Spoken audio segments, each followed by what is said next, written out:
арылган уш доңголактуу мотоциклдер.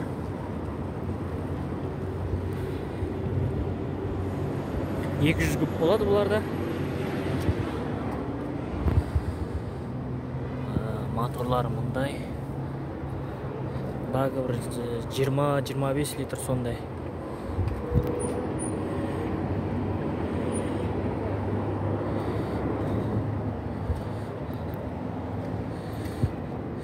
Доңголактары міне.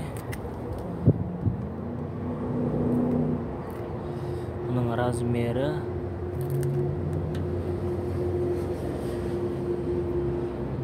12.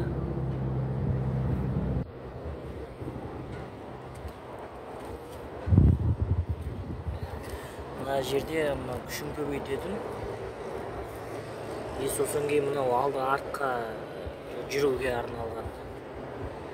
Артқа бассақ, артқа қарай чегереді. Мыналар енді спортқа салатын. Сосын кейін мынау сеппен емес, доңғалақты айналдырады. Кәдімгі немен. Осындай құрылғымен жабдықталған. Сосын кейін жүкті өзі көтереді. Өзі көтеріп төгеді.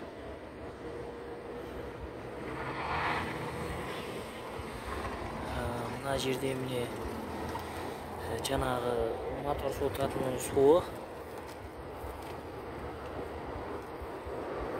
Рамыстар темірін қараңыз міне қалыңдығы. Рамысы сұмдық мықты, өте сапалы жасалған. Мына жағында міне аяқ торымыз.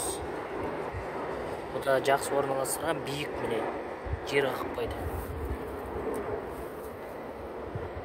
Сосын қосымша мындай бір жабылық салатын нелер бар. Қобдишасы бар. Мынаның қалыңдығын көріңіздер міне. 2, 3, 4, 5, 6, 7. Яғни 2-3 тоннаға дейін көтере алады бұл.